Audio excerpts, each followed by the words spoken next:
জমে উঠছে নওগাঁর পশুর হাট। প্রতিটি হাটে ক্রেতার চেয়ে পশুর সংখ্যা বেশি হয়, দাম অনেকটাই হাতের নাগালে রয়েছে। নওগাঁ থেকে বিস্তারিত জানাচ্ছেন সহকর্মী আব্দুল রউফ। শেষ সময়ে এসে নওগাঁর কুরবানির পশুর হাটগুলো ক্রেতা বিক্রেতাদের পদচারণায় মুখর হয়ে উঠেছে। প্রতিটি হাটে পা ফেলার জায়গা নেই। ক্রেতা বিক্রেতারা এসে তাদের কেউ পছন্দ মতো কুরবানির জন্য পশু কিনছেন, আবার বিক্রেতারা কেউ ভালো দামের আসার জন্য বিভিন্ন হাট ঘুরছেন। তবে বিভিন্ন পশুর হাট ঘুরে ক্রেতা ও বিক্রেতাদের মাঝ থেকে মিশ্র প্রতিক্রিয়া পাওয়া গেছে।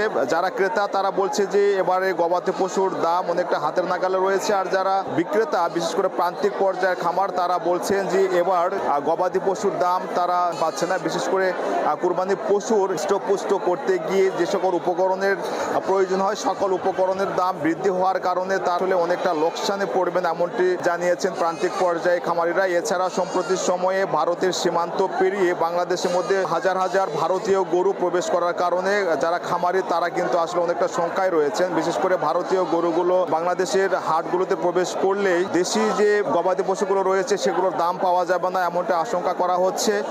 এছাড়া অনেক বিক্রেতা রয়েছে যারা তাদের গবাদি পশু কাঙ্ক্ষিত দাম পাওয়ার জন্য একাধিক হাটগুলো ঘুরছে। একাধিক হাট ঘুরেও যখন যারা দাম পাচ্ছে না তখন তারা হতাশ হয়ে তাদের গবাদি পশুগুলো তার বাড়িতে ফিরে নিয়ে যাচ্ছে। সব মিলিয়ে বর্তমানে নওগাঁর যে হাটগুলো রয়েছে সেই হাটগুলোতে ক্রেতারা যেমন হাসছেন এবং অপরদিকে অনেক যে বিক্রেতা রয়েছেন তারা কিন্তু অনেকটা মলিন হয়ে তাদের গবাদি পশুগুলো বিক্রি করে ঘরে ফিরছেন, এমনটি জানা গেছে। এছাড়া প্রতিটি হাটে যেন সরকারের যে নির্ধারিত টোল সেই অতিরিক্ত টোলের বাইরে যেন কোনো ইজারাদার আদায় করতে না পারে সে কারণে কিন্তু জেলা প্রশাসনের পক্ষ থেকে জেলার প্রতিটি হাটে ভ্রাম্যমাণ আদালত পরিচালনা করা হচ্ছে, যার কারণে কিন্তু এখন পর্যন্ত নওগাঁর বিভিন্ন হাটে মোবাইল কোর্ট পরিচালনা করে প্রায় কয়েক লক্ষ টাকা জরিমানা আদায় করা হয়েছে। এবং শেষ মুহূর্তে নওগাঁর প্রতিটি হাটেই শান্তিপূর্ণ পরিবেশে কোরবানির পশু ক্রয় বিক্রয় হবে, এমনটি জানিয়েছে নওগাঁর জেলা প্রশাসক মোহাম্মদ সাইফুল ইসলাম। তো নওগাঁর কোরবানির পশু নিয়ে হাট থেকে ছিল আমাদের সর্বশেষ তথ্য।